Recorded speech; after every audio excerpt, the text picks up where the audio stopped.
I'm not a huge Call of Duty player, but when I play with guys who actually know what they're doing, I can be a good teammate. Run on in there. We're going to flank him. Travis, get in there. They're around the stairs. They're around the stairs. One shot. I got 2 shots on him. Knocked his armor. Leroy Jenkins.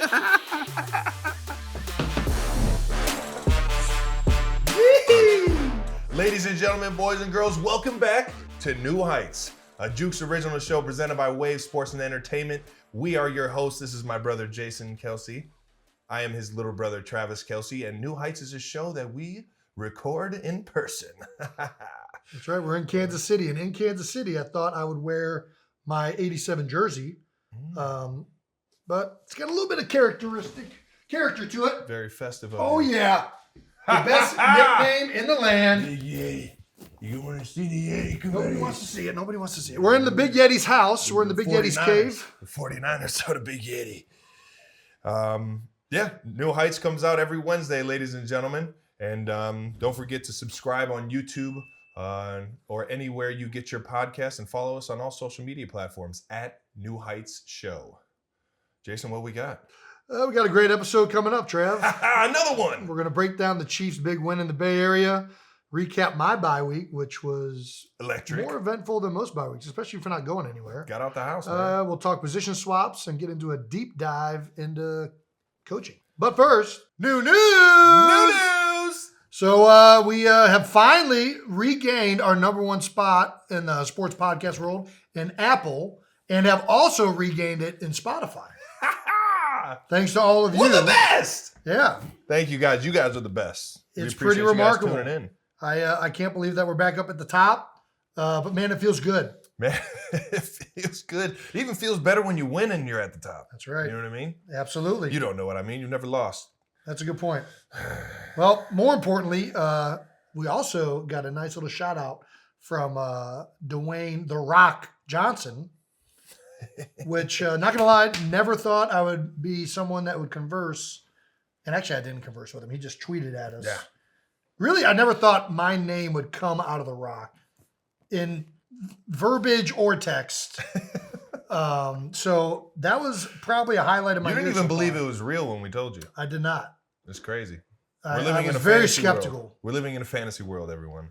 Yeah, I mean, it is crazy when someone of that status can instantly, within a few seconds, say something to somebody, and it changes your perception. Yeah, 100%. It's pretty cool. I was like sitting there for the next like 10, 15 minutes trying to like figure out what to say back. I know. Yeah. I gave up. I didn't say anything back. I was just like, I'm not gonna realize this. I'm gonna keep this internal. You gotta say what they said though. What he said. Oh yeah, they said my Kelce boys, T Kelce at Jason Kelce, 2 bad dudes in the game. No Burger King hands here, my brothers. All I got are 2 fucked up, calloused T-Rex hands for the culture. Crying, laughing emoji face. Much respect always, and good seeing you, Trav, at the ESPYs. It's always cool running into him. I mean, you know everybody. Dude, how do you know all these people? Because I actually leave the house. You know The Rock? I leave the house, Jason. You have to leave the house. You saw that. You met a bunch of people this past week because you left the house. How about that? All you got to do to meet people is leave the house. It's good to know. Well, yeah. Put on that game day fit and get out there, man. So, yeah, he. Thank you for clarifying The Rock. Pretty awesome. Thank you. Much respect.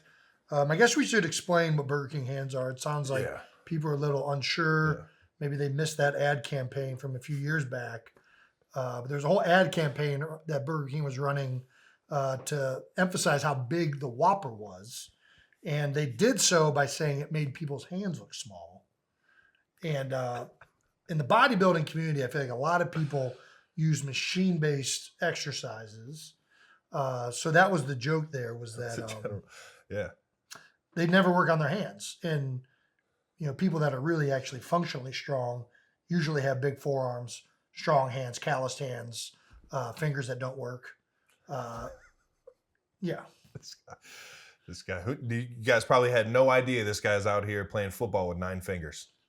Well, it still goes there. It just doesn't close at that knuckle. It can go there, but not. It can't do that. Can't do that. Got nothing from that knuckle down. So how do you tape them? Are you're walking Listen, around with the Ninja Turtle hands? The human body is remarkable. For a couple years, I had to close my fist like this and to go like that. But eventually, you just get used to it. So if you were to punch somebody right now, would it hurt you more or them? Well, you're not supposed to punch with these two knuckles. It's a good lesson for you. These two knuckles, you'll get a boxing fracture right there in the fifth metatarsal.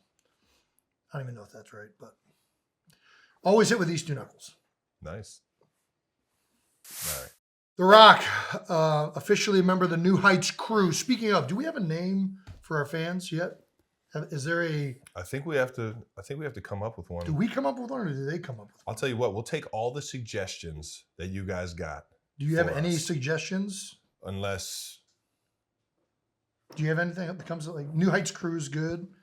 New Heights. Gosh, I'm not this creative on the spot. Yeah, I usually just go to thesaurus. New Heights congregation. That makes it sound too serious. Way too serious. Listeners, obviously, that's like too. New Heights. Kind of just like very. What else we got? New Heights lurkers. Like they're lurking. No, that makes it sound creepy. Yeah. The New Heights gathering. Man, you're on a roll, but none of these are working. All right. I'm literally just reading thesaurus.com for fans. That's usually how I come up with everything. Heights House. The Heights House. Ooh. We're both family. Yeah. We're in your house. All right now. All right, whatever. House. You guys will be much more creative. Please help us out. Yeah, please come up with a good name for all our fans. Speaking of fans, we got our fan mentions of the week. Nice. We do love these comments, by the way. So please keep them coming. And we got a few this week. So here we got one from CSUN 555 on Instagram. If your football positions were switched, who would be better in their role? This is a no-brainer. 100%. You can go ahead. All right. So Jason's already 250 pounds. I would easily be able to hold my own in the middle of the O-line. Playing guards, not so much tackle. Can't handle those athletes. But I can, because you're not necessarily the strongest guy, but you're very tricky. And that's where I think I'm tricky. I'm tricky when I block and keep hands off me more than I. Travis. I'm fighting it, man. You would get destroyed if you tried to line up and play center for a little bit. Maybe if you took a year to put a little bit of weight on and develop that technique. I just do the Jason Kelce gain weight plan. I'm saying if we switch right now. It would have to take for me to get on the Jason Kelce gain weight plan where you just drink a keg of beer every week. Yeah. And eat pizzas, and I would have to gain some weight. Yeah. I would have to gain some weight. I would have to get up to, what are you right now? 270, 280, 290? 290. Ooh. Muscle does weigh more than fat. There we go. Fat and muscle weigh more than tight ends. Touche. I think this is definitely a no-brainer. Jason's such a good athlete. Everyone's already seen him out in space. I can't catch a ball anymore, though. I tried to play tight end. You got 9 fingers, man. I know. I tried playing tight end before. I ran a deep out. I don't even know what that's called. Please tell. Oh, my God. 15 yards out. Film? Huh? It's on film. Please tell me this. Well, actually, I don't know if it's on film. Before the Jets game, let's see, Carson was still in Philadelphia, 4th preseason game. I went out there, ran some routes, ran a 15-yard and fell down. I'm like, okay, I can't do this anymore. What? But here's why it's me. I would be better is because you can hide a tight end that can't catch the ball. There's a lot of tight ends in the NFL that aren't great catchers. We can call some blocking plays. We can call some outside zones right at the point of attack. I can set that point really well. There's nothing you can call if somebody's going to line up in a bear front and put a 350-pound nose guard over you. I'll tell you, it's going to ruin the game. There's one O lineman. It's going to ruin the game. If there's one O lineman amongst the 5 that you can hide, center would be the one. I would agree with that. All right. Yeah. I mean, you can do stuff at tackle, though. You can do chips and thumps and things like that, which can help out for sure. Yeah. Or you could just. You don't get any chip or thump. Well, if it's a 5 down front, it's man all day. Yeah, but against who? A guy that can't move? I wish that was the case. That's the way it was when I first got in the league. And then around 4 or 5 years ago, defensive coordinator was like, how about we start putting like better pass rushers at this spot? And then it got real hard. Yeah. So, but you guys don't see a lot of 5 down fronts with Pat. And, you've seen a little bit more this year now that Tyreek's not there. So I shouldn't say that. Yeah, we're getting a little bit more variety of defenses, but we'll see how that lasts. Yeah. All right. Well, so I think we both agree I'd be better at tight end. Travis would not do very well. Unfair question. All right. Second question from Sir Dread. Sir Dread. Time out. First of all, that's a great nickname. That's a great at name. On Twitter, what is the weirdest thing you guys have autographed? I don't really have anything that weird. I mean, I guess like a golf ball, a baseball. Yeah.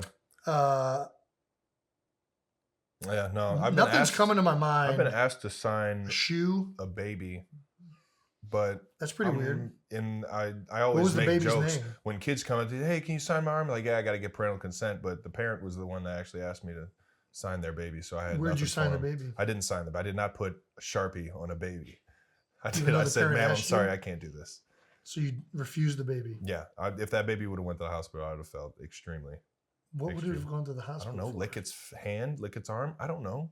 Isn't ink bad for you? And Sharpie bad for skin? I don't know. I don't think it would. At that point, you're a dad. You should know these kind of things. Okay, I am a dad, and my babies have ingested lots of things way worse than Sharpie. You're killing it, Dad. You're still in this phase of like, oh, babies are like immaculate creatures that like. And this is what all new fathers go through.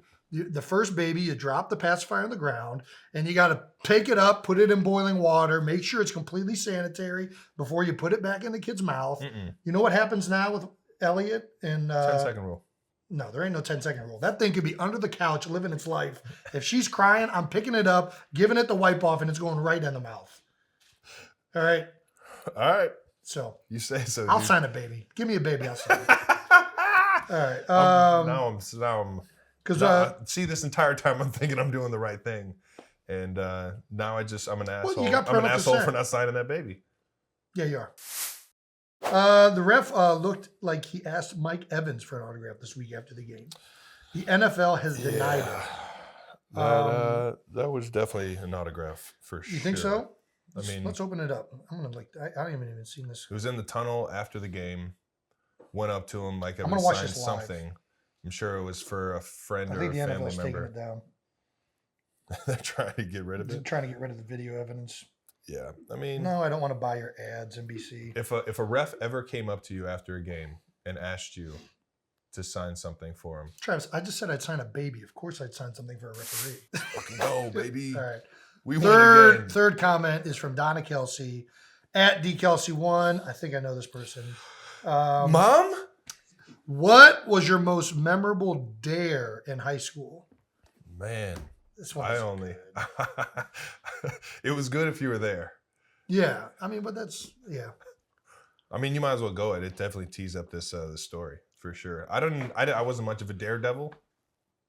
I think Jason kind of jumped into things. No, it wasn't even a dare. It was like she's referencing when I was in high school and middle school, the show Jackass had just gotten like really popular. So like when I was a freshman, they were filming this whole like bunch of clips that would show the seniors were doing it, and they were using a lot of freshmen. Pretty sure it was a class project. I don't think so. All right. I think this is just for fun, but they were using freshmen to do a lot of shenanigans, get it on tape for laughs. And they asked me if I wouldn't mind getting some breakaway sweatpants and swimsuit underneath, tear the sweatpants off, and then jump into a trash can like I was a diver. This is a notorious story. So I stand up, say cannonball, bow, jump, get stuck in the trash can. The trash can tips over. And right away, Mr. Reed takes security me to the principal's office. Can we please get this guy out of here? Which I don't know that. I don't think that's a. That was 100% a dare. Well, no, but I'm saying, what am I even getting in trouble for that for?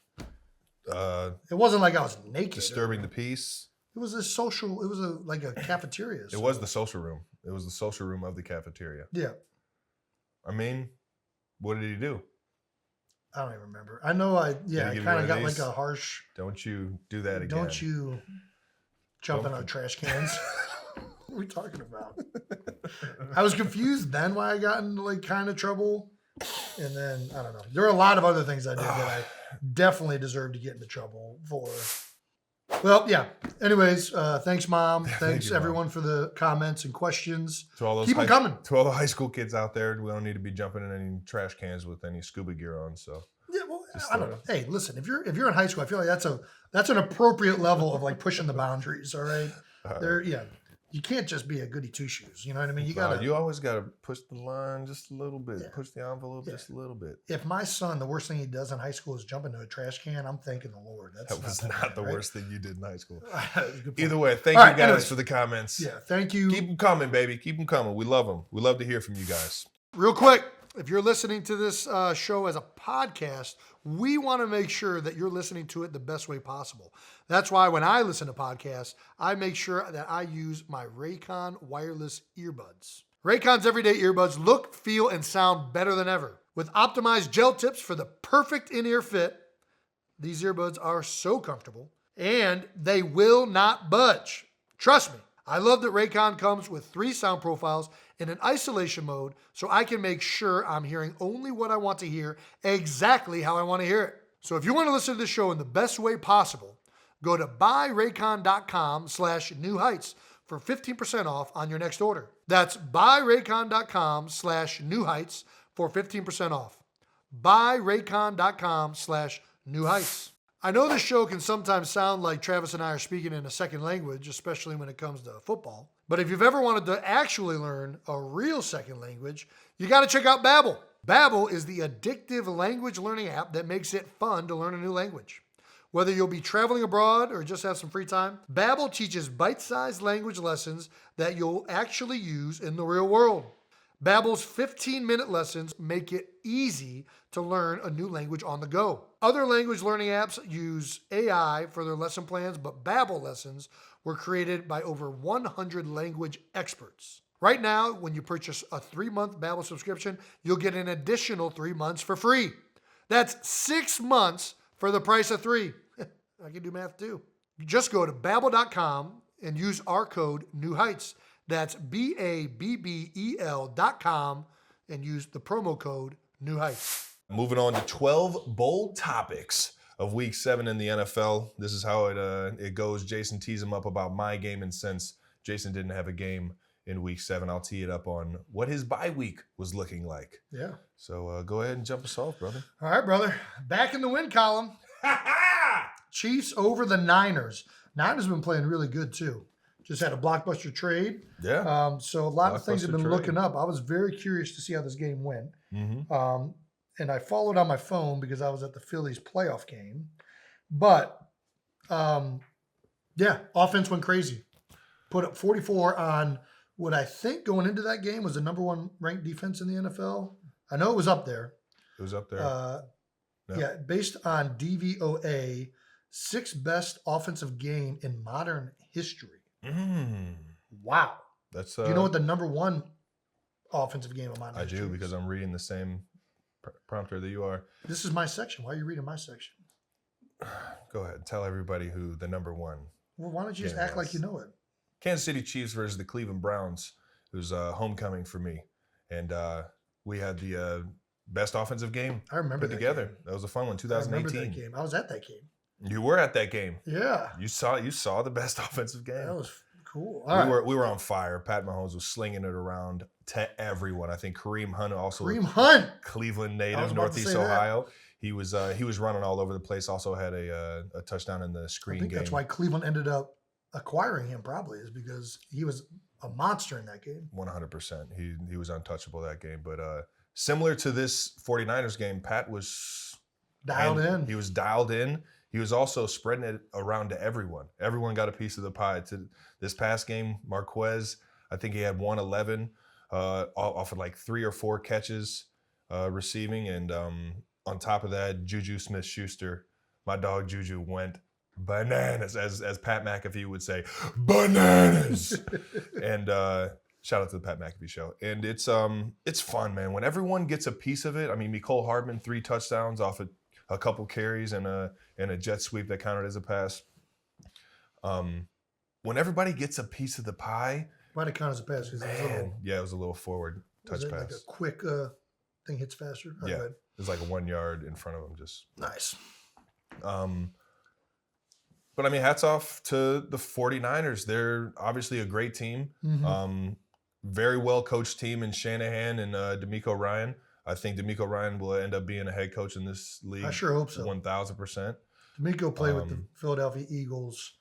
For everyone that is not aware, he was our starting middle linebacker for, oh man, I hope I don't get this wrong. I mean, for 4 years or 3 years. But he was a staple for that team for sure. He was a captain, and I mean, honestly, it's not a shock to see him succeed in the coaching realm. He was that guy that was the coach on the field. He was a huge leader for us in his time in Philadelphia. And what he's extremely done, well respected. What he's done in Philadelphia is he's kind of tweaked that cover three. Oh, my bad. What he's done in San Fran is he's kind of tweaked that cover 3 that came from the Gus Bradley Seattle 3. Yeah. He's playing a lot more shell, a lot more variations. Blitzes a little bit more, plays a little bit more man, and I mean, it's more of a junk ball than what you would typically get out of that kind of defense. And he's had him at the top of the charts. But I think Coach Reed came in with an unbelievable game plan. Can't just throw it on Coach Reed. Matt Nagy's one of my favorite coaches of all time. Yeah. Absolutely love that guy to death. Since he's been in the building, just the understanding of how he teaches the pass game and how he teaches a lot of the third down stuff, a lot of the red zone stuff, just makes it so much more clear for guys to understand what's the intentions of this play. Yeah. And it makes it way more easier on us to go out there and actually, run the play how it's supposed to be designed. Yeah. And you throw in Bieniemy as well as Coach Heck with the run game. And it was just all around. We knew we had a lot of confidence going into that game to be able to tear up that defense. And all we had to do was just bring the energy. Yeah, Coach Heck, man, he got me fired up. We always have a meeting with the offensive line, tight ends, and running backs the night before, and he said, "You know what? Make this game personal, and not necessarily make it personal for the guys across the ball. If you didn't like what you put on film last time, put all of it right here on your heart, and you go out there and you put something on film that you can be proud of. Yeah, and take it one play at a time. Do that every single play. Play your tail off and put something on film that you'd be proud of." Yeah. And it registered because I don't think when we were playing against the Bills, we played with as much heart as much aggression the entire course of the game.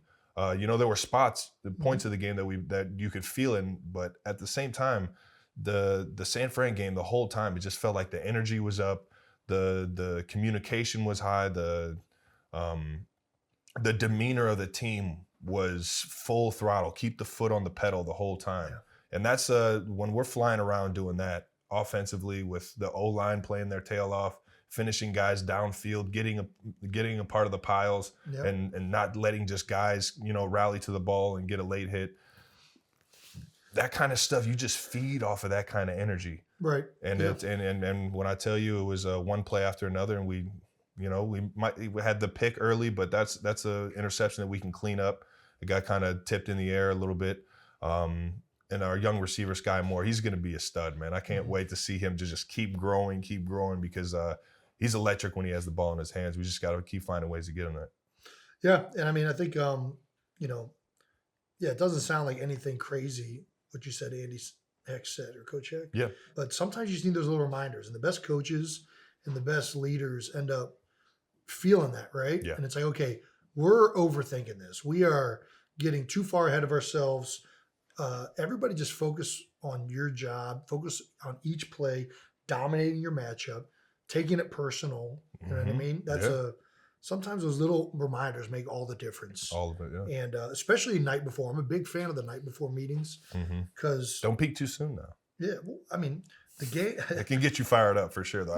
But I don't even think it's so much about firing up. I think it's honestly what you're thinking about before you go to bed. Like I really feel like a lot of times what I visualize happening the next day before I go to sleep ends up almost coming true. Are you a sorcerer? I think so. Are you a No, I just think I think when you obviously not like specific Isaac Newton, but when you visualize things the night before and you like go to sleep on that, like if you visualizing yourself, taking it one play at a time, you visualize yourself,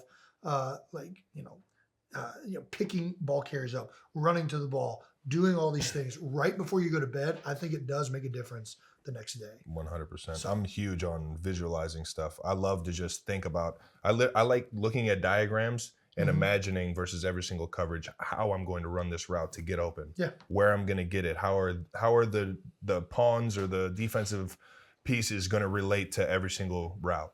Yep. And I love, that's what gets me fired up during the week when Coach Reed and all the offensive coaching staff are putting up the plays in the game plan. That's some of my favorite stuff. And I feel like that helps out 1,000% because you always kind of have that creative understanding of in-time instincts to be able to do something that is going to help out your team. Yeah. You know what I mean? Yeah, we've talked about this before. The diagrams are great, but what makes the difference of great players is being able to take those diagrams and make them their own or like visualize that into being something, creative. Yeah. And anyway, now that we just talked about a bunch of football things, which were the reasons why you guys were successful, let's get to the real reason you guys won the game, which is Juju Smith-Schuster said, is that you guys play Call of Duty. Yes, we did. He said playing Call of Duty with you, Mahomes, and Marquez on Friday. Marquez, yeah. Marquez, thank you. Marquez on Friday was the difference in team chemistry. I'll tell you what, there's something about off the field, camaraderie or just doing something fun with each other off the field that brings everything together. We've talked about this earlier on the podcast.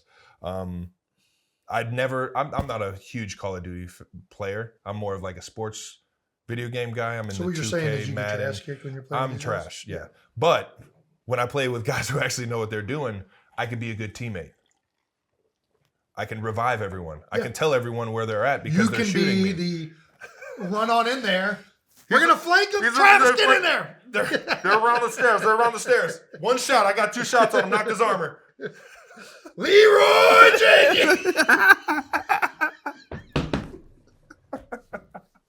Stick to the play. Stick to the play. God. So we get the game together. Yeah. And the first game, we only played 3. We only played 3 together, and this is the resurgence where you can kind of, as long as your team's alive, you can fly back in. As long as I don't know what any of this either means way right now. So long story short, we win 3 in a row. Okay. And that's all we played. 3 games, first place. Okay. Back to back to back. When I tell you, great. That's like a once in a month, once in a week kind of thing for a guy like me. Like I'm not getting dubs like that, but so you're feeling good. I'm feeling like, fantastic. Dude, all these guys are like, yeah, no, gotta go. Like, all right, everybody else is off, and I'm like, yeah, I'm about to go ahead and get my 4th win in a row, and I didn't even place in like the top 25. It was bad. So it just told you, when we're a team, what do you call it, buns? It's pretty unstoppable. Yeah, I was buns. I'm buns on the sticks, but getting better. I can hold my own. I'm not here putting up goose eggs in the kill column. You know what I mean? I'm putting up like 5 kills a game, but these dudes like Juju and Marquez are throwing up 10 plus kills. What's your strategy? I'm a flanker. I'm actually, it's funny you said that. I'm a flanker. So you're trying There's a lot of action going on over here. I'm going to go ahead and slide. Might take me a little. That is so you. You are over here. Sneak in the back door. You've been a flanker in everything you've ever done. King flanker right here. You're giving up my strategy, man. Chill out. Made you a great tight end. There's a lot of action going on over there.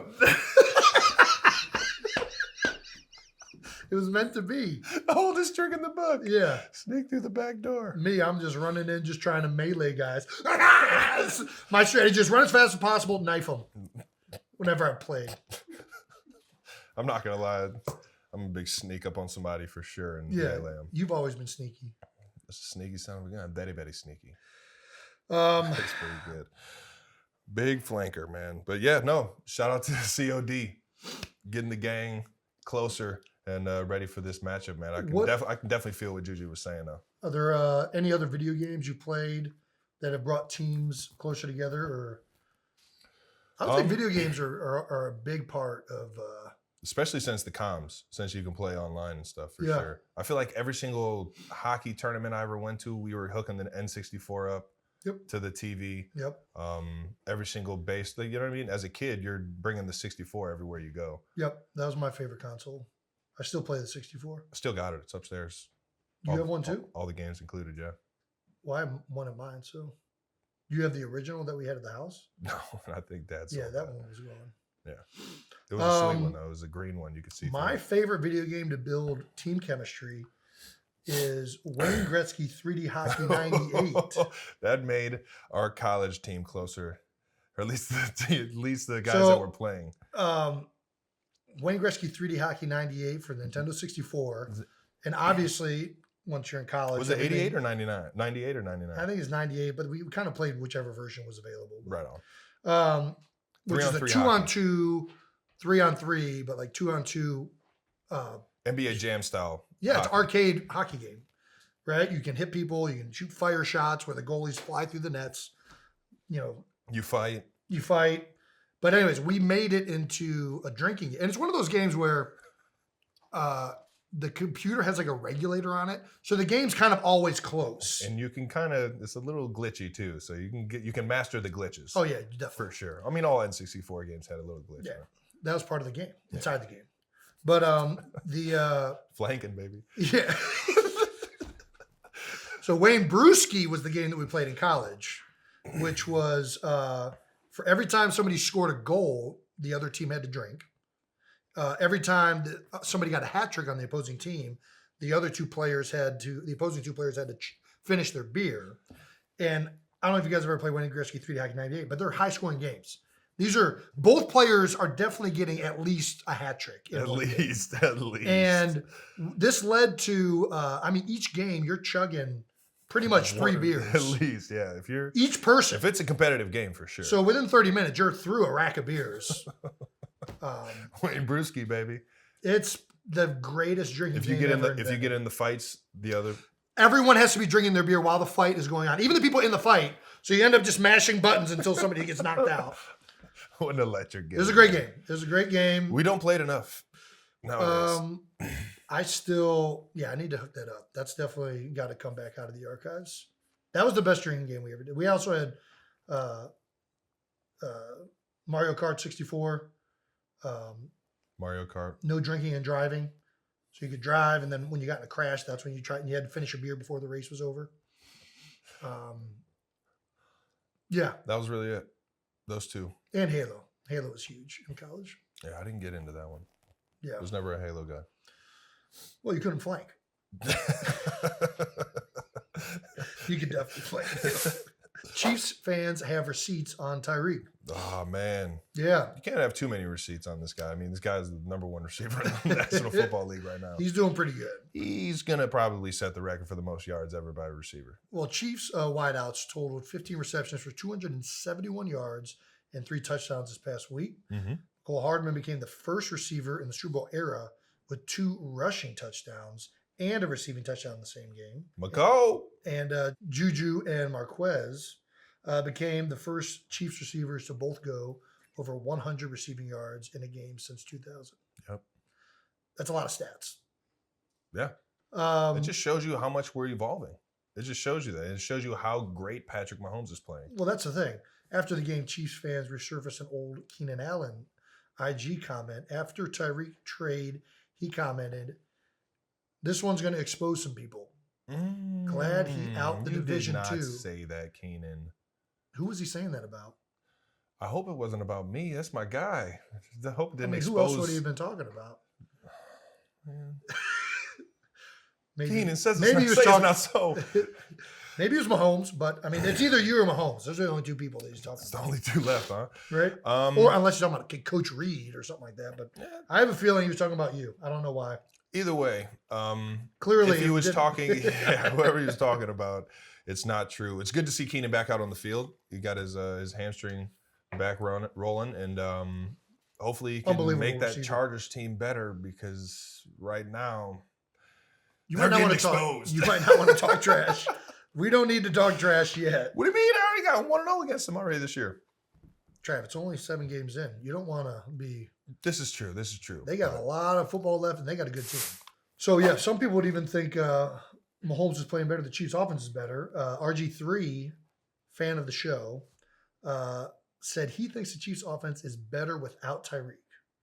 7 games in. I mean, yeah, is that true? Yeah, I think you look at the first year Pat had, obviously 55 touchdowns, was the MVP of the NFL. I think there was the new aspect, like it's new. Not a lot of teams can scheme it up. Not a lot of teams were ready for how Pat could throw the football, the weapons that we had. Tyreek was evolving. That offense was so much fun to play in. Mm-hmm. I think it keeps evolving into Pat's strengths, and Coach Reid is making this year something that teams haven't seen before. Yeah. So having that brand new, this team is new, the looks are new. We're not sure exactly how Juju is being used. We're not sure how MVS is being used. It's still a question on, all right, in Coach Reid's offense, how are these pieces going to work? Yep. Well, at the same time, the offense is evolving. And on top of that, you don't even know what this piece is doing. That's interesting. Yeah, because I do feel like, the best offenses are obviously ones that have great players, but also ones where the coaches have thought of some new things or are doing things that defenses haven't really caught on to yet. And so what you're saying are still favorable to the pieces that they have. Oh, right? Of course, yeah, right. Yeah, but like it's not just we're dialing up this play because versus cover 3 we think it's going to go. We're dialing up this play because it has Patrick Mahomes. We want this player to do this. Exactly. Yeah, I think so. What you're saying is losing Tyreek in some ways has forced Andy and the offensive staff to reevaluate ways to make the offense new pieces. Yeah, new pieces. Way to integrate these ways to still manufacture big plays. 100%. Whereas before, like having Tyreek was almost like we knew what he was good at. We were going to keep doing these things. Mm-hmm. That's interesting. 100%. Right. So we still have Marquez outside doing a lot of the stuff that Tyreek was doing, a lot of stuff that Demarcus Robinson was doing in terms of deep passes, deep routes, explosive plays. And we added someone who can control the middle of the field with the tight ends in this offense. Sure, yeah. And Juju is a big, physical, fast receiver who feels the game very well. Smart individual, understands defenses, understands the number count of where guys have to relate, who's relating to him, and he can fill voids. Yeah. And he's a sure catch every single time. So it's fun to see how this offense keeps evolving. And it's fun to see these new faces. It's electric seeing Juju go for 124. You know, we haven't seen that in Kansas City. That is electric. It's electric to see Marquez go downfield on 3rd and 9 and come through with a 40-yard bomb. Yeah. You know, that's electric. When we were talking about earlier, the feeling of seeing someone reach new heights or seeing someone reach that new milestone. Man, it's so much fun, and that's just what it builds is more energy to just keep fighting and keep finding new ways to get the ball downfield or get the ball in the end zone. Well, a big reason the Chiefs' offense is better this year, just whether Tyreek's here or not, is I think Pat's just playing better. Not that Pat was playing bad. I just think he's been unbelievable. Yeah, and he's been unbelievable his whole career. Here's an insane Mahomes stat. He has the highest QB win percentage, including playoffs, since 2019. Number 1, Pat Mahomes. Pat Mahomes. Number 2, Aaron Rodgers. Number 3 is Patrick Mahomes when he has had games trailed by 10 plus points. He's above Brady at number 4 in games where he's double digit losing at a point in the game. So, the one and only Sir Patrick Mahomes II. Why is he playing so lights out this year? Same thing? I think he might have heard Keenan Allen say that we got somebody's about to get exposed, and it's. But that is an interesting. Do you think Pat takes it personal that? He's a big note taker. I've seen him take notes. He's a huge note taker. He's probably got hundreds and hundreds of those spiral 70-page things that the note pages that we always You're talking got. about on plays or on people saying stuff? I think on film study. Oh, okay. But I'm assuming since he takes notes so much on film study that he's taking mental notes. Mental notes 100%. Yeah, I think that fuels that kind of stuff fuels. I know it fuels me. If somebody's saying that I'm not going to be the same player, or if I'm going to be a lesser player the next year, or that fueled me this year. 100%. 1000%. Yeah, whenever you've had you're going to doubt me? All right. That juices me up. Yeah. Well, you crashed Pat's post-game interview to call him the one and only Mahomes. The one and only, baby. Yeah. What's your best way to describe what makes him a special player? I'm here. I think the best way. Like Kermit the Frog. That's what you got. I'm here. That dude is such a competitor, man. That dude, I love watching film, especially when we win, because he's making unbelievable plays. But he's such a competitor in how he fights for the guys around him. Yeah. He doesn't, if he sees something cheap, he's not the guy that's, gonna let that slide. He's gonna go and tell that dude, hey man, cut all that extra shit out. Yeah. He's fighting for the guys next to him on the field at all times. Leading us on the sideline, getting the guys rallied, getting the guys refocused, going up to guys, hey, this is how we like this play. This is how the communication, big on the comms. He's just the ultimate leader, man. And that's what makes it so fun to play with him, because he's going to do the instinctual stuff on the field to where he's Pat Mahomes. Nobody can throw the way he does. Nobody has the creativity in his mind to be able to, just have plays that you wouldn't think would be possible. But I think it's his film study. I think it's his ability to remember that kind of stuff. Like if you talk to him, he's got that McVay kind of memory where he remembers watching this play from the third game of 2017 when he was scouting, the Philadelphia Eagles when we were playing. He has this weird way of remembering what defensive coordinators do, and it only makes him that much more quick twitch, that much more instinctual on the field. Yeah, in some ways I'm surprised by that you say he takes notes. Man, that dude, when I tell you it's chicken scratch, but that shit, it's got to be doing something, man. Because he's such a instinctual player. Obviously he understands the offense to a T. I feel like most guys that are dialed in note takers don't play the way Patrick Mahomes does. I think what makes Pat unique watching him is his, intuition. It's his instinctive play where he is clearly in his mind free to have that creative thought. And a lot of times I feel like when you're a note taker, when you're by the book, you end up becoming a very precise individual and you lose track of that creative ability. So the fact that he's able to be that meticulous and understanding and precise while also meticulous. I don't know how to spell unless you got Siri. It's got to be a U in there. Right? Q. You want me to Google it? Q-U? So unless you're able to, usually it doesn't go back and forth.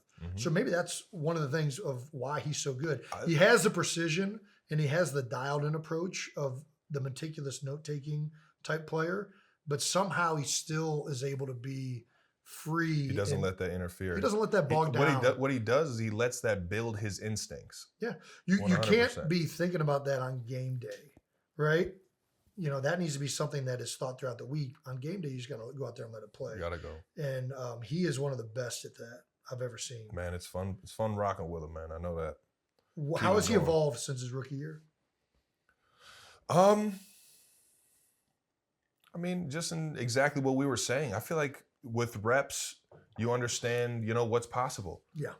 I think with how much film study he has, this guy watches. But he was throwing no-look passes his first year too. Yeah. Let's not get away from, his natural instinct of how he plays the game. He's one of the best at playing the game as free as he is. But I think with the reps and the understanding of defenses, with the understanding of situational football, with the when we say situational football, we're talking about third down specific, like what's the defensive coordinator running on third and short, third and 5 to 6, third and 8, third and 10 plus. He understands these kind of things to a whole nother level. So he's technically a step ahead of the game.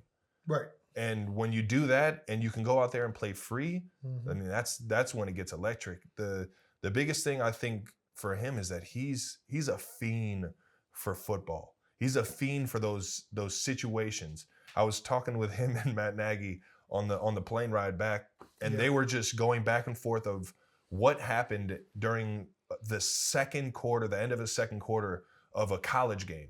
And I'm sitting here like, I don't give a rat's ass about either one of those two college teams, let alone enough to watch college football on a Saturday while I'm, you know what I mean, trying to put my feet up.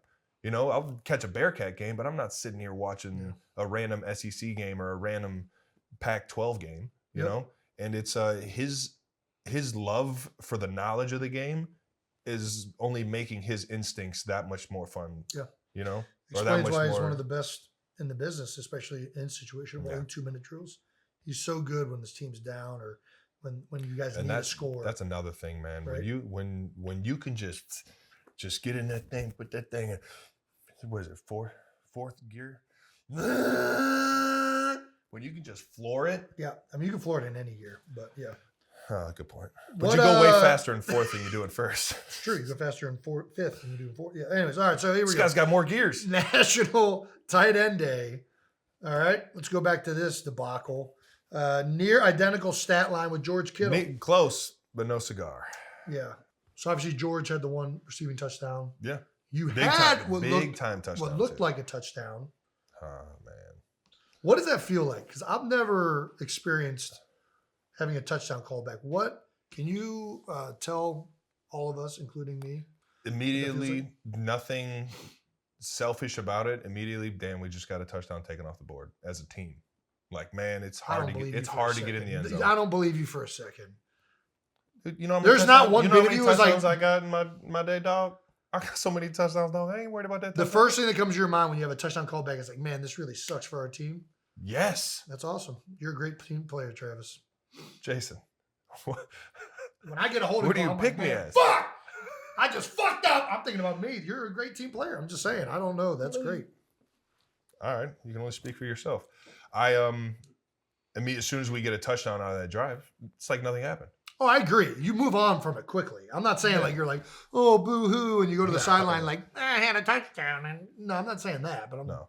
And that touchdown specifically, you take a big hit over the middle. Yeah. Those are the moments that I love being in the league, man. Just because football is just like, it's a big, physical sport. You want to see who can out physical who in a football game. Mm-hmm.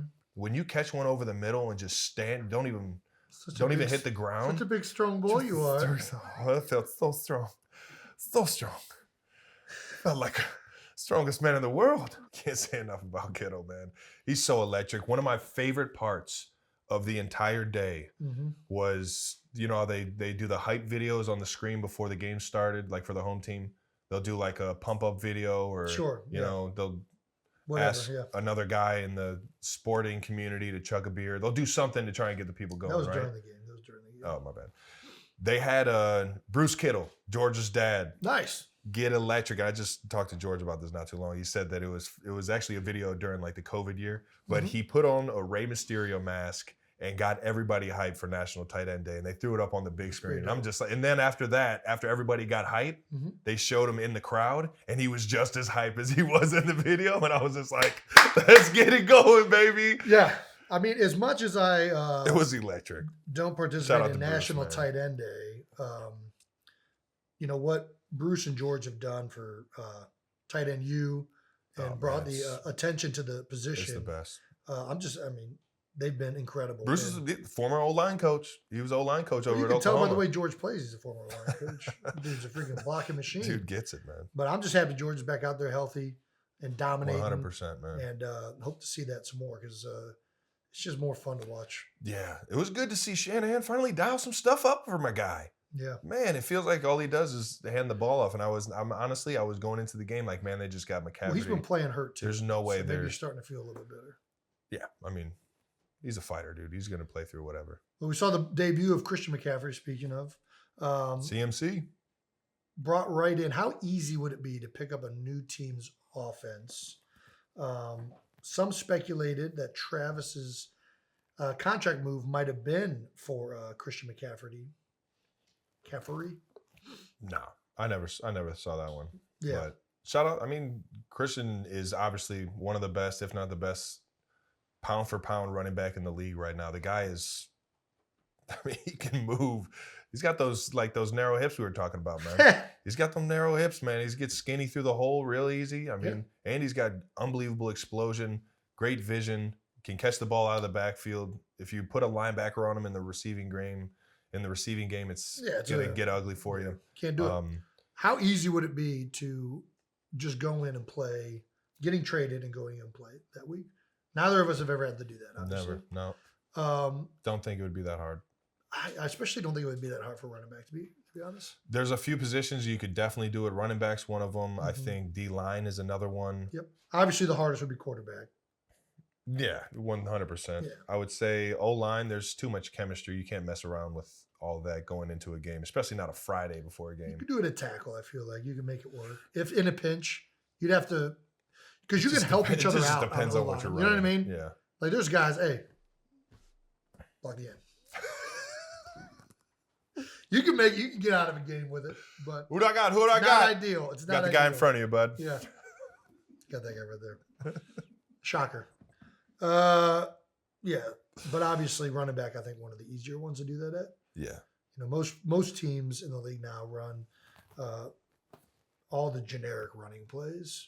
Yeah. So, I mean, it was outside his carries were I'm inside, assuming they weren't zone. doing super complex. They ran one gadget plays with them. You know, they ran one of those plays, and it was a huge hitter because no one expected it. They went empty, and I think they threw a quick screen to him. Quick screen. So just get the ball in his hand kind of play. Sure.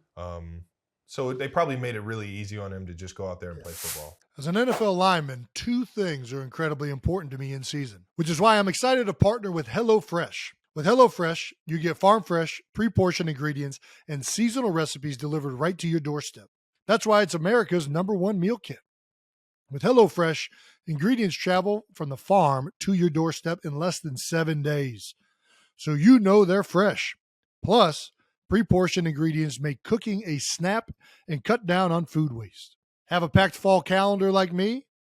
HelloFresh's quick and easy meals like their 20-minute recipes mean you'll spend less time in the kitchen and more time with your loved ones. Personally, I love how simple they make cooking. Have you ever gotten ready to cook dinner and find out you're missing one small ingredient? So now you got to stop what you're doing, go to the store, find the turmeric or whatever, and then come back and cook. HelloFresh cuts out that entire trip to the store.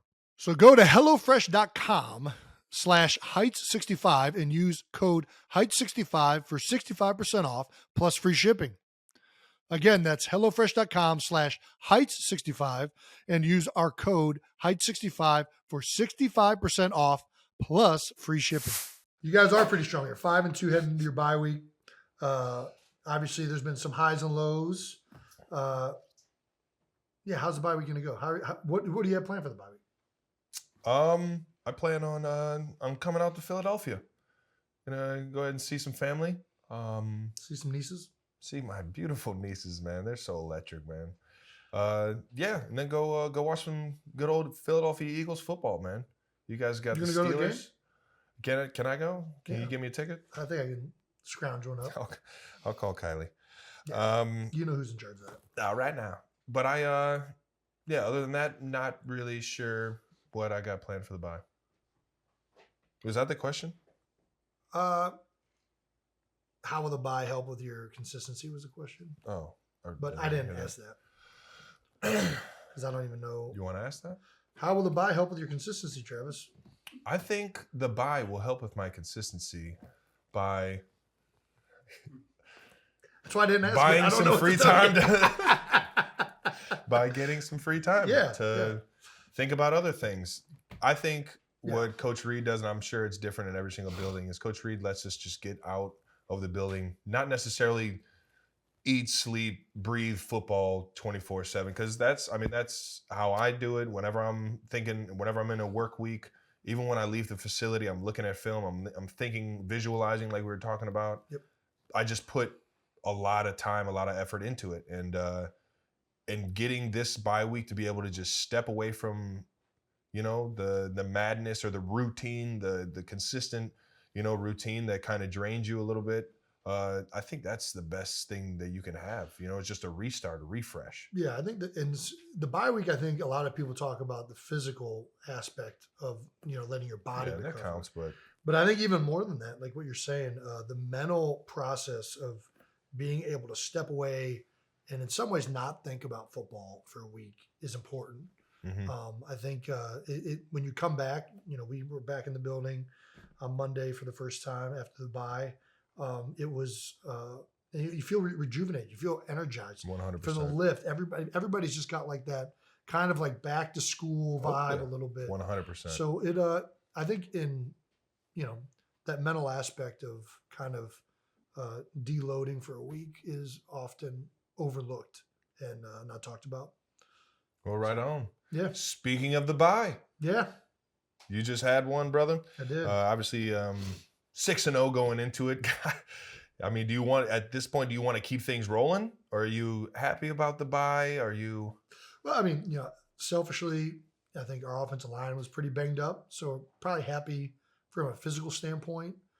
And I don't think it's going to affect the run that we've been on or anything like that. I think that we're dialed in still, and the coaches are going to make sure that we're still in the right frame of mind and still ready to go. So I'm not too worried about that.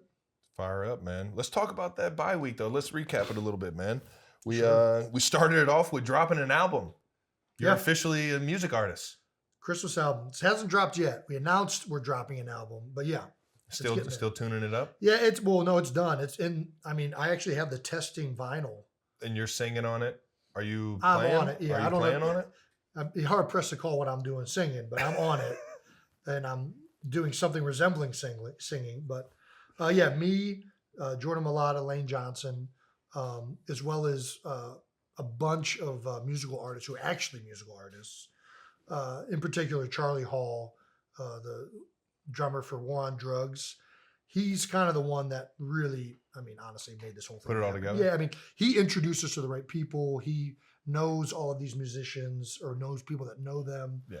And the cast that we were able to put together, it's truly been remarkable how many people have been willing to help out with this. And I think it's going to be really cool. I really do. I think it's really cool. So I'm just excited to have the album. You've been notorious for listening to Christmas music all year. I love Christmas music. I do. I love, I don't know. I love music that you listen to with your family, music that reminds you of being in the house growing up, stuff that brings you back to, not just simpler times, but times where you were happy. And I feel like Christmas music does that for me. This guy just wants to be happy, man. Isn't that what everybody wants to be? I'm always happy. To start out as like an idea just to kind of like raise some money for kids around the holidays for gifts. And it just ended up being this like awesome experience. I cannot wait to We got some video and stuff. So we got Jordan Mailata. Who can actually sing. Is on. Who's playing football to launch his singing career. I'm dead serious. We got Lane Johnson. Yeah, who can also actually sing. What? I'm telling you. You're going to find out. So I'm the only one that can't sing. I'm the one that You're the one that shows up at the class project. Well, no, I'm singing. I'm there. I'm doing the work. I'm just not good at it. All right. I was going to ask who's Beyonce, but obviously it's not you. Who is Who's it? what? Who's Beyonce of the group? Jordan Mailata. All right. I didn't know. Lane can sing too? I didn't know that. He can. He's not Beyonce. Jordan's Beyonce. Lane's like, I don't know. Like, Kelly Rowland, that makes you. I don't even know. He's what's Dolly Parton? Destiny, you got. Oh my gosh. Oh man. Yeah. And I'm Bob Dylan. That's right. I wish I was that creative. But no, it ended up being honestly, the project ended up being just a great album of honestly, like, I know it's gonna sound cheesy, but like friendship and like, dude, it was just a blast. Nice. We got a lot of video of it. I can't wait to hear it. It was I remember the collection of like individuals from like professional athletes to musicians to like recording people to like All Philly based. yeah, for the most part. I mean, I can't say that all the musicians, the vast majority of them are living in Philadelphia now. So dope, man. And like, you know, yeah, it's going to be really cool. I'm not gonna lie, I was heartbroken, man. I asked you when you were gonna go record some of this if I could be a part of it, and you told me no. And you said it was because I wasn't a Philly. You said I wasn't a Philly guy, so I couldn't be a I think part you're of making this up again. I feel like I would have probably let you. I don't forget things be like a part this, Jason. of it, but it is a Philadelphia Christmas I don't forget. album. I can't wait till I come out with my album. Do the same thing in Kansas City. I'm sure they'd love it. Yeah. Just copy. Be a copier. I can't. Yeah, It's gonna be hard though. You got to find a guy like Charlie who can. I can't sing for. Yeah. Like definitely not Christmas albums. Well, maybe we can play a couple songs on the. I did meet Michael Bublé. He came. He's a huge Chiefs fan. That's Michael. That might be pretty cool. I could shake some bells. I'll get you a vinyl when the vinyls are finally pressed. Reindeer bells. What are those? The reindeer bells. What are those called? Reindeer bells. What are you talking Reindeer bells. Sleigh bells. Sleigh bells. Yeah. There we go. Moving on, you became the Phillies playoff good luck charm. That's why I still got my head on. That a boy. I haven't washed my Phillies jersey yet. I haven't washed my jeans yet. I'm just going to keep wearing them throughout the playoffs. You never washed your jeans. I don't know. Which is kind of suspect because you don't wear draws. I don't believe in draws. I am a big superstitious. You're saying it. I just really don't want to wash clothes. But it's going to be great. Time out. You just said you don't believe in them, like they were like something like Christmas that you have to believe, like you have to have, like it's religion or something. No, I mean, I think. What do you not believe? They're there. I don't believe that they're necessary. I don't believe there's like a useful. So you just want skid marks on your jeans? I am pretty good at wiping. I don't have skid marks. I prefer not to finish wiping until there's stuff. You're a 290-pound man. Yeah. You got skid marks. I do not. I promise you. Get out of here. I promise you, I do not have skid marks. Oh, man. Shout out to Kylie. She doesn't have to. And my prostate is still functioning well. So I know you don't watch. I'm not a leaker, so I don't really understand what the purpose is for them. This guy's killing it. Absolutely killing it. So how was the game? It was electric. You chugged a beer in 10 seconds, which is a solid chug for anyone that doesn't drink. Well, you know, I was limited to however fast it could pour out. It was an electric. It was an above pour, so I wasn't squeezing it or doing anything to force. Which takes talent to be able to swallow the beer and to have like a waterfall going on at the same time. Well, yeah, there is a little bit of foam that's created with the splash. Yeah. So, you know, but like we said, I'm an experienced beer tasted and experienced guy to understand these kind of things. Give him credit. Probably the most amount of people I've chugged a beer in front of. Were you a little nervous?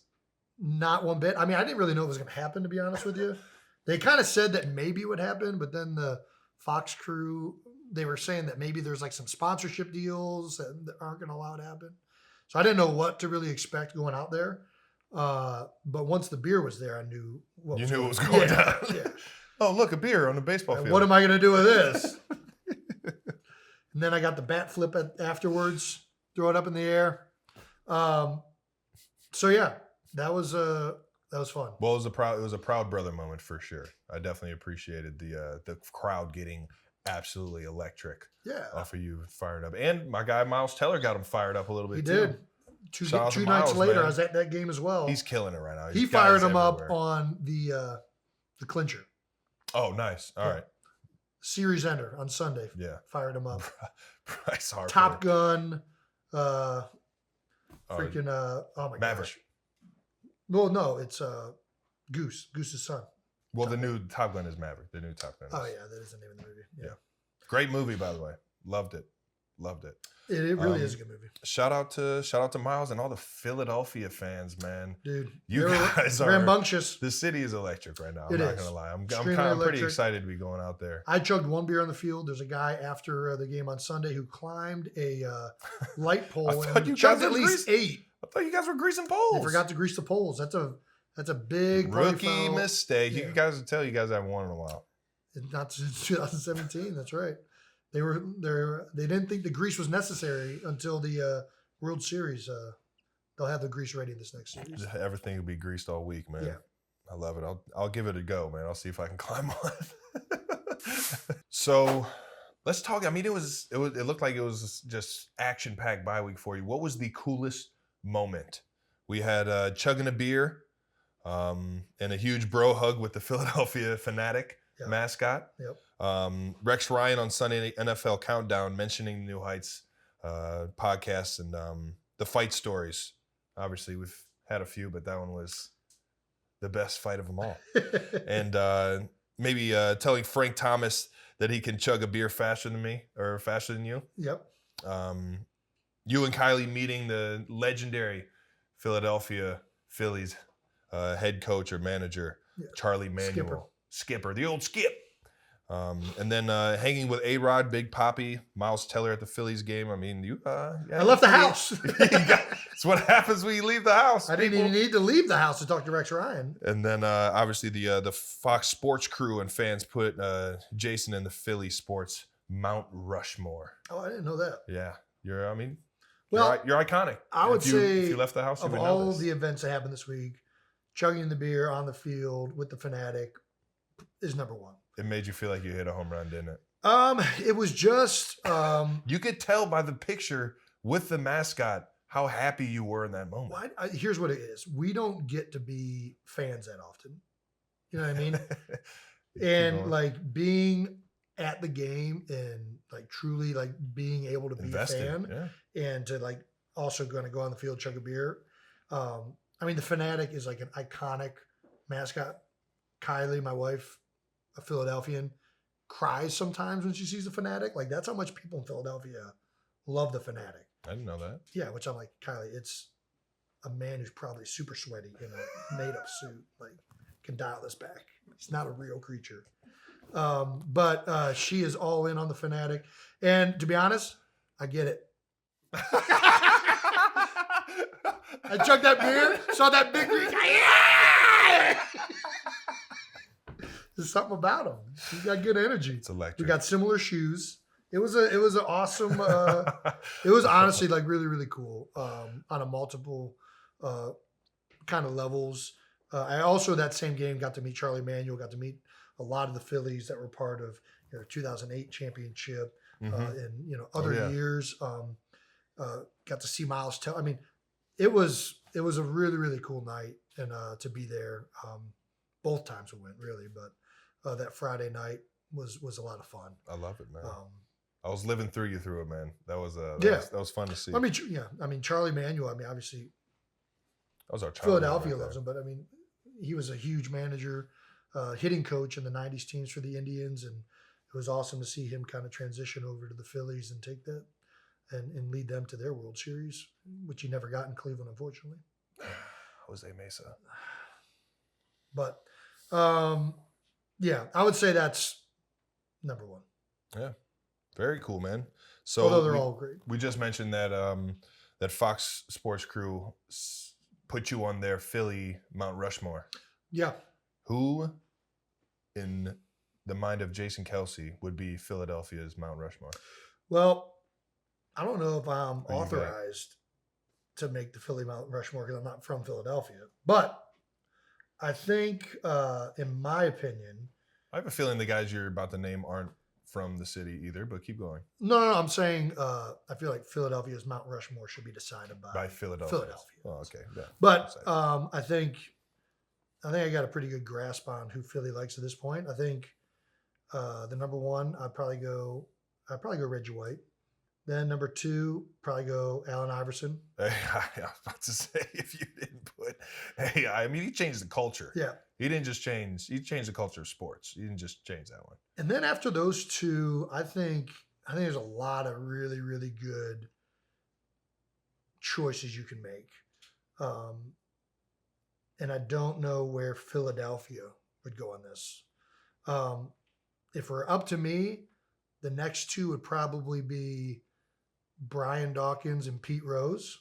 B-Doc. But I don't know if that's what Philadelphia would do. I think you also have, I mean, there's a lot of other players you have. If you're going Sixers, you got Dr. J. Yeah, I would say Dr. J was probably if one you're of them. going Flyers, obviously Bobby Clark is legendary. Flyers, any of those Broad Street Bullies guys, Bullies. they're probably a little upset I left them off the list. And maybe Bobby Clark gets in there of Pete. So yeah, I don't know. Those are probably the four that I think of, and maybe I'm just biased with Pete Rose because he also played with the Cincinnati Reds, and whenever your nickname is Johnny Hustle, Yeah. I'm rolling with that guy. I'm with you. Let's talk about coaching. Really cool moment this week with Pete Carroll and Geno Smith. It looked like Geno, a little flustered maybe. Carroll came out, calmed him down before a big third down conversion. We've seen Geno really come into his own in Seattle. 100%. Which is interesting because, he's been in the league for as long as you have. Yeah, right? same. Yeah, 10 years. But obviously he's starting to play really, really well in Seattle. Which you typically don't see. You usually see guys start off hot, not so good the following couple of years. You usually see guys who start with one place, go someplace else, and fizzle out, right? Right. So how big of an impact does coaching make? Which, by the way, this isn't a surprising thing that Pete Carroll, I think, is a psychology major. Do you know that? News to me. I'm almost positive on that. I got a minor in psych, so. No, you did not. Maybe street psychology. I don't know if that's. We got to keep going. Never mind. Anyways, Technically got a scholarship handed to me, so I'm not even sure what they gave me. Keep going. You got a degree handed to you and a scholarship handed to you. And taken away. All right. Because you didn't show up for Where's graduation. this even going? That's a good one. We should bring that All right up. now. All right. So, I think the best coaches end up being the ones that have the most emotional awareness, right? The most ability to connect with their players. Interesting. So it's not surprising to me that a psychology major in Pete Carroll is able to maybe connect with Geno on a better level than maybe some other coaches have. And everything starts upstairs, right? Especially at that position. 100%. So yeah, how big of a difference does coaching in the NFL make? Yeah. Upstairs meaning the noggin, right? That's what you're talking about? Yeah, your brain. Yeah. All right. I didn't know if you were talking about upstairs and like the. But that's not the only. That's just with Pete. That's Pete's. I think every coach has something that makes them unique and great. Pete is clearly an unbelievable motivator and a guy that is able to connect with people. 1,000%. All the players that you see play for Pete aren't living in a bubble, aren't living in a shell. Their personalities are out there. Yeah. You look at Russell Wilson, you look at Marshawn Lynch, you look at Sherman, you look at, the guys all across the board on the Super Bowl teams that he's had. They're all very big personalities and they're not hiding a thing. Yeah. They're telling people how it is. And that's to be able to manage when it gets too far, because you still are representing an organization. You're still representing a lot more than just yourself when you wear whatever logo you're wearing in the league. But to still give guys that freedom to be themselves, that's when I think teams really mesh the best, and that's when I think guys play their best. Yep. I've had unbelievable guidance in not just Coach Reed, Coach Tom Melvin, tight end coach in Kansas City, Coach Eric Bieniemy. I've had countless talks about how to manage not only my emotions, but how to manage what I'm doing in life so that, it doesn't necessarily affect anybody in a negative way, but at the same time, it still allows me to be myself. You're not, because the last thing you want to do is start being uncharacteristic. Right. Because that's a recipe for disaster no matter what occupation you're in. Yeah. No, and the best the best coaches find a way to embrace players as individuals and let them be who they are within the confines and structure 100%. of the team, right? 100%. Not just, let's great talk leadership. about Andy Reid for a little bit. Your head coach. I can't remember the last time Andy Reid has had a quarterback that has not been good for him.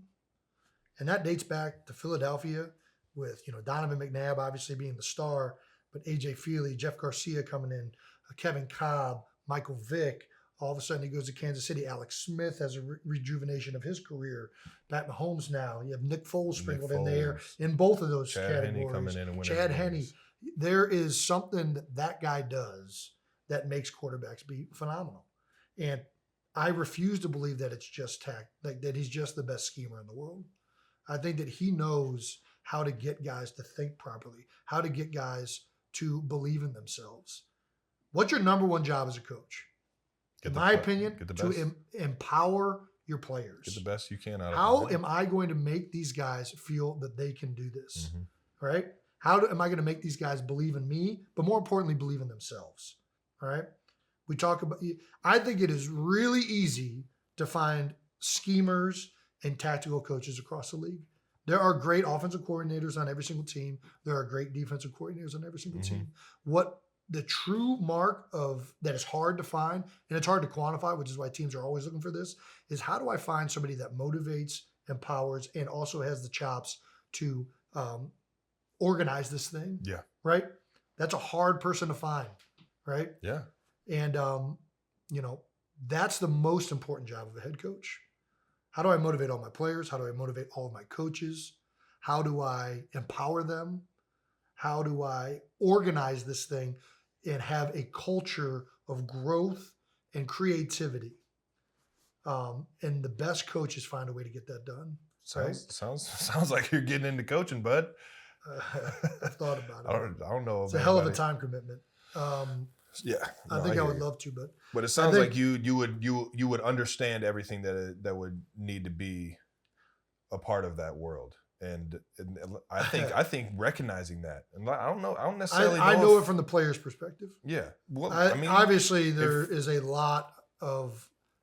I have no clue what it takes to be a coach in the NFL. Neither of us do. It is way different. I got an idea. I don't think so. It's way different going up there every single day, having to go through the film, assess where you want to attack defenses, how to get the most out of this particular player. I'm not saying it's easy by any means. I think I got an understanding.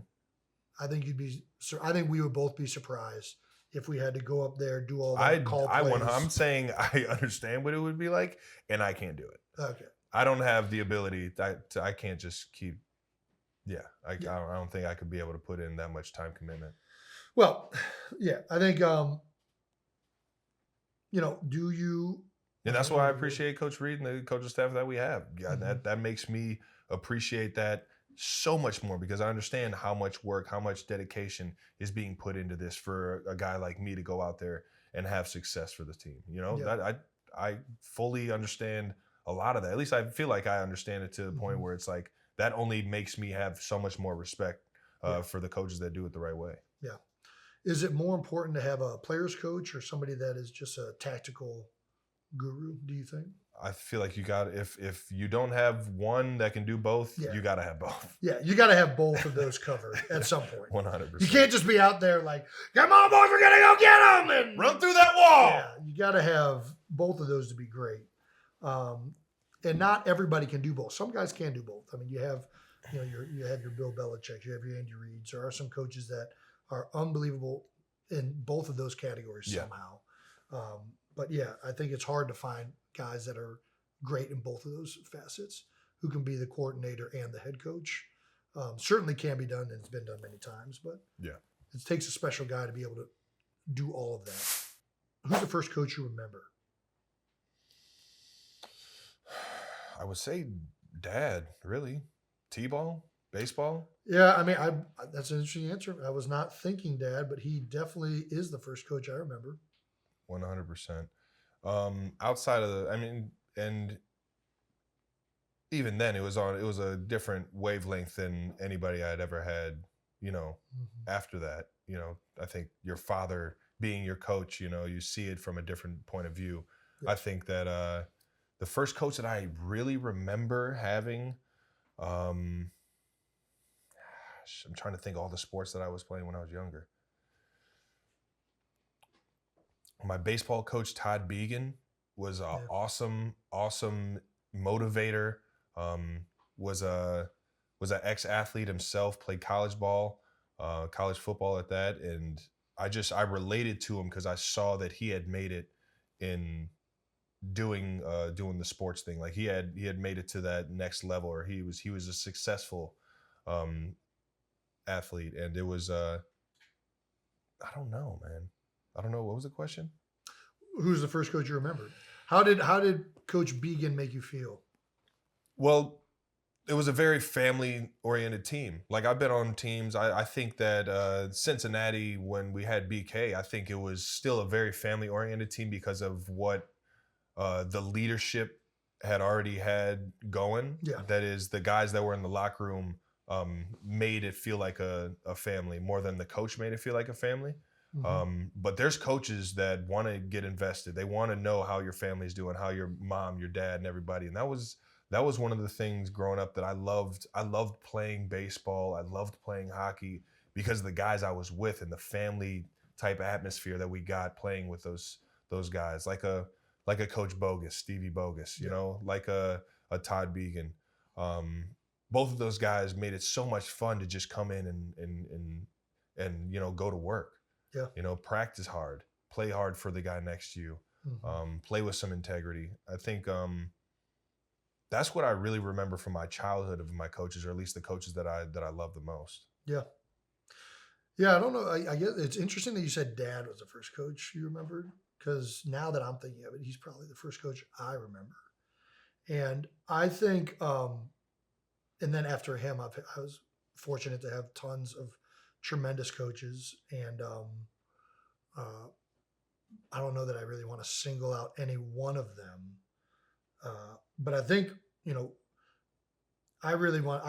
Whenever I think of coaching, I really do come back to this like sense of belief, in this sense of, you know, what do I remember from coaches, and I remember most from the coaches I've had, at least, and Dad included, that there are moments when you as a player, doubt creeps in, right? Especially when you're a young player and you're very impressionable. It's like, I don't know if I can do this.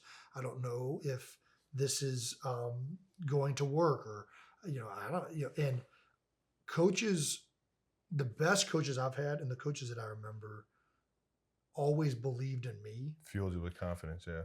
And that's what, you know, you remember from sports, is going through adversity, overcoming, achieving. That's what I remember from growing up and playing with coaches, where, you know, I was very, very blessed to be fueled by men and role models and coaches who believed in me. And that gave me the courage to believe in myself. Big Ed, man. Big Ed's the first start of it. I'll tell you what, it's funny you say that, because he remained coaching in the community even when we went to college and the pros. My dad is always, especially baseball, that was his sports. That was the one that he wanted us both to try and go pro in. But his mentality was, if I get him to sign up next year, I did my job. Yeah. You know, and that comes with kids feeling the confidence that they can do it. Yeah. You know, because he's just trying to inject happiness and confidence and growth in everyone, man. And that's coaching, man. Yep. Well, thanks, coach. Yeah. Do you have a legendary coach you wish you would have played with, maybe?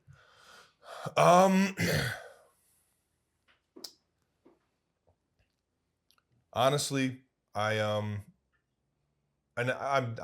absolutely loved my childhood. I loved my high school. I loved all the decisions I made. I wish I would have played for Coach Babcock's, man. I wish I would have played hockey Eddie. at least just 1 year, man. Or He was a the great legendary Kurt Gunther. Yeah. I played for his brother, Todd Gunther, when I was growing up. That's right. Awesome guy, awesome coach. But it was there was something about Babcock's that I had a relationship with, that I was like, man, I want to play for that dude. Yeah. You know, and it was a personal relation, a personable guy, a guy that I just had a lot of fun being around. I mean, In terms of legendary coaches, I feel like I played for the best coach to ever, do the dang on thing in the NFL. So I can't necessarily say that I would want to play for anybody else when I feel like I played. Yeah, it's a for the weird best. thing. I don't think I wish I would have played for anybody else. Yeah. I've been very, very happy to play for the coaches that I've played with. I do think it would have been really, really cool to see what it was like to play for certain coaches. I think it's, obviously, but that list is endless. It'd be awesome to feel what it's like to be coached by Bill Belichick. It'd be awesome to feel what it feels like to be coached by Pete Carroll. It'd be awesome to feel.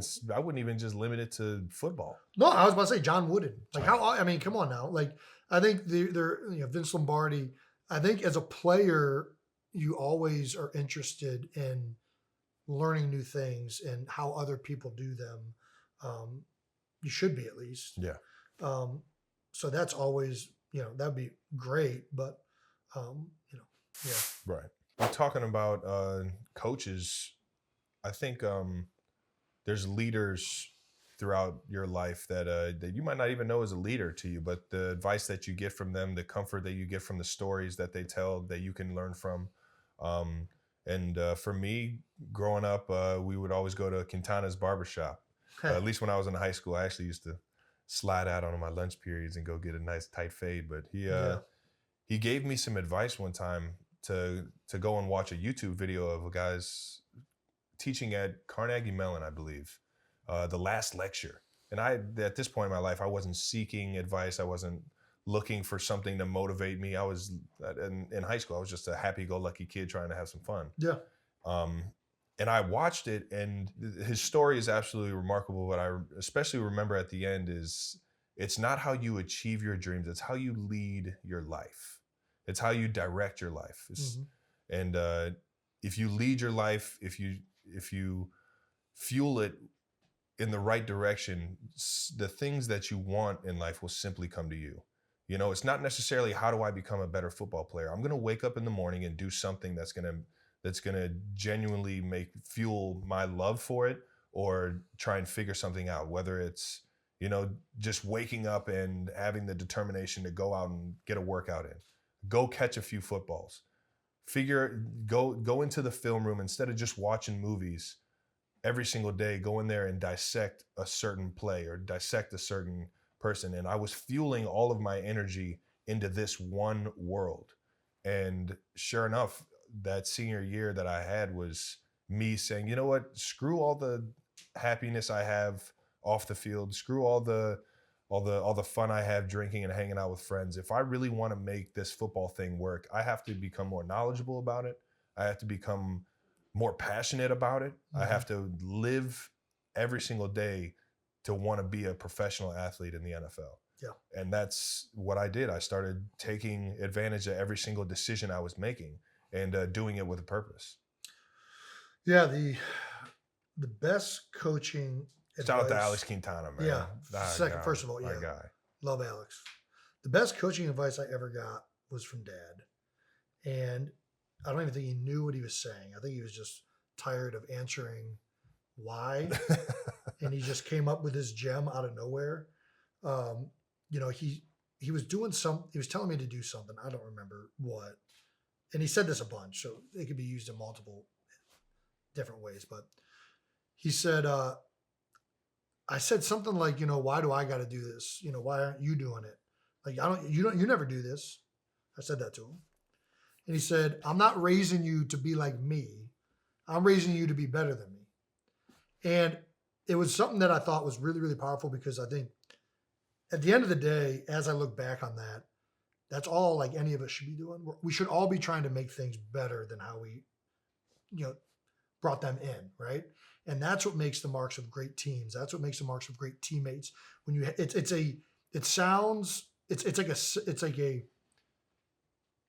an unselfish mindset. Mm-hmm.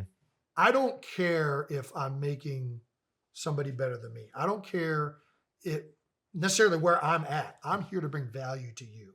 I'm here to bring value to my teammates. I'm here to bring value to my coaches. I'm here to bring value to my family, right? I just want to try and improve people by being the best version of myself, but also inspiring them to believe that they can be better. Mm-hmm. And I'll never forget that. I'll carry that to my grave. I think, when you leave something worse than when you found it, that's the true mark of failure. Success. No, well, worse than when you found it. It's Oh, you said Yeah, you flipped it flipped on me. it. Sorry, I didn't mean to ruin Anyways, let's get back to some lighter topics, huh? it.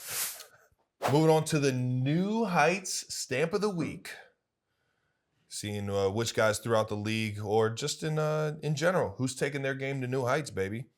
Jason, who you got? Ben Jones. Ben, You know who Ben Jones is? It's a very American name. No, I do not know this man. Ben Jones is the center. You should know all of the Benjamin centers. Jones. Ben Jones is center for the Tennessee Titans. He started his career down in Atlanta. I think he's went to Tennessee ever since then. I've heard nothing but great things about Ben Jones, his whole career. Mm-hmm. I know Brandon Brooks and other guys that have played with him talk about not just how smart he is as a player, but how awesome of a teammate he is. And that was exemplified this week. I don't know if you saw, but during the Tennessee game, it was clear he's banged up. He's cramping during part of it, gets rolled up on his knee. It was so apparent that he was fighting through things that him and Mike Vrabel had a moment after the game where the level of appreciation a head coach could have for a player. First of all, this talks about how unbelievable coach Mike Vrabel is and why guys love to play for Northeast him. Ohio, baby. But in a day and age where we have rest days, everything's about keeping guys healthy. It feels like the NFL continues to lose focus on this level of toughness and doing something that might not be in your best interest selfishly, but it's not about you, right? I have to go with Ben Jones. Just the epitome of what I think this game's about: unselfishness, toughness, grit. A guy that instantly already had the respect of his teammates, but definitely after that game, everybody in that locker room is saying how awesome this dude is, right? It feels like that kind of player in some ways is dying off in the NFL.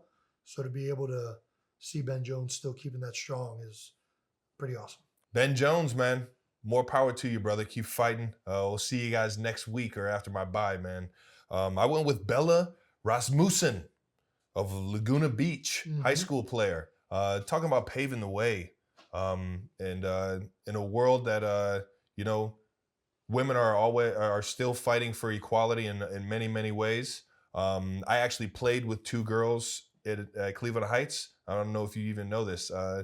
Two girls that played on my varsity team my senior year. And that is not a very comfortable situation for a girl to be in. And she's been playing football since I believe she was a toddler. A running back. She had 2 touchdowns in one game. The first female to have 2 touchdowns in one high school game. Wow. And if you watch the film, and I've watched it, she's actually running through tackles, breaking tackles, and getting in the end zone. It's not like 1 yard carry walk-ins. No, she's actually toting the rock a little bit. That's awesome. And when she got interviewed by it, she was fired up. Sure she was. Yes, talking about, feed me, hand me the ball even more. Actually getting excited about it, telling guys to get off of her in terms of like breaking tackles. So it's just it's very dope to see her come out of the game setting records. I'm a big fan of Bella. So shout out to Bella for taking her game to new heights. Taking football to new heights. Ooh. All right now. Well, we got week 8 coming up. Let's look ahead. Got your bye week coming up. Yeah, got my bye week, man. I'll be in as you know, you're coming to Philly. Yeah, I'm coming to Philly. Are you you got any Halloween plans? No. Is Halloween coming up? It is. It's Monday. I do. I have a costume. I don't know where I'm gonna wear it though. What are you gonna be? Well, that's no fun if you tell somebody what your costume is gonna be. It's the point of showing up and dressed as who you are. Never thought about that, but yeah, I think that. When's the last time you dressed up for Halloween? Huh? When's the last time you dressed up for Halloween? Man, I don't know. I dressed up for Easter. I was an Easter bunny this past year. You were. Didn't you scare Wyatt? Yeah, terrified her. Well, big bunnies. Yeah, big 6'3" blow up bunny. Didn't go over well. This year we're all going as. Did she scream for Dad and Dad wasn't there? Did you take off the hat? I had to take it off. I took off running in front of her. Well, I was just walking around. More dramatic. I was just walking around. I was in one of those like big inflatable like halftime suits they wear that they dance in at like NBA games and stuff. There's a big bunny suit of that. like I was the Easter bunny. She was freaking out, terrified. And at one point I fall and then the thing starts deflating. And I'm like, oh no, she's going to see me in the suit and then be all sorts of like screwed up. So I start sprinting behind the house. It wasn't a good situation. It was a dad fail for sure. Has she since came to the room saying there's a giant bunny? No, she's All not right, a so ghost it's not now. traumatic. All right. She's like obsessive about ghosts at this point. All right, well, that's not And a I bad fuel thing to that do. fire, and Kylie hates me for it. I was like, oh no, a ghost! And then she, ugh! And Kylie's like, will you stop terrifying that? I can't help it. It's too good. Yeah, we're going as the Christopher Robin crew. We're going as Nice. Winnie the Pooh creatures. You guys, nice. So you are dressing up this year. I am. Tigger? That's why it's going to be. Why it's going to be Tigger. Nice. Keep going. What do you think? Let's see if you can Winnie guess. the Pooh. Winnie the Pooh is going to be Elliot. Christopher. Nope. Who is the tiny, that's you? Piglet. I wasn't going to guess Piglet. Very nice. Yeah, I was not very proactive. So I think Kylie, as a way of spiting me for not buying an outfit, bought me a giant Piglet outfit. So I'm going to be Piglet this year. That's why we love Kylie. Man. Yep. She gets it. Yep. So moving on to your upcoming week, Steelers Eagles. Yeah. The Battle of Pennsylvania. Pennsylvania. Yeah. Has this ever been much of a in-state rivalry to you? Like, have you felt the rivalry? I mean, it's not like other rivalries for the Eagles, but I do think that there's in-state bragging rights for sure. Fun fact, the Steelers and Eagles were at one point the same team. They joined forces. I don't know if this was like during a wartime or something like that, but they became the Steagles for a year. Is this for real? I'm not making this up. Is this documented? It is documented. The Steagles was a real thing. Were they any good? I don't know. No. All right, we got. And I don't know how long it existed, but I do know it was a thing. What we do know is that the Steelers haven't won in Philadelphia since 1965. That's a long time. Well, I guess some would say they're due. Hopefully we can keep that trend going. The Steelers did win last week. I know. No, they lost. They lost to Miami. I watched it happen. It was a fight, though. It was a good game. Yeah, the Steelers are a good team, though. They're really, really good defensively. Obviously, they've been that way for Tomlin's whole career there, pretty much. They have a great D-line, as usual, even without T.J. Watt. Cam Hayward is a legend. Yeah. I love that dude, man. Yeah, I like him when I'm not blocking him, but I like him. that dude, I don't know if he wears a It's a big head. helmet, it's a big head. We all know what's going on. It's crazy.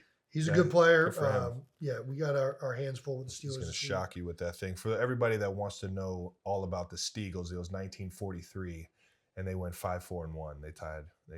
So they weren't very good. Who knows? Back then, I don't even know. Were teams actually like going undefeated and stuff like that? I'm pretty sure if you went 5-4-1, you weren't very good. Middle of the pack, maybe. Maybe. It's a winning record, technically. I think there were probably only like 8 teams in 1943. So if they played 10 games, they probably played division twice. A division twice or something. Yeah. I don't know. Who the hell knows? I don't know. They were blocking like this. Yeah, I couldn't use your hands to block. I hated to have been an offensive lineman back then. Are you kidding me? What? So yeah. The old leather helmets. Yeah, we talked about Philadelphia Mount Rushmore, and one of the guys that was obviously legendary Philadelphia athlete, Charles Barkley, was one of the guys I was thinking about.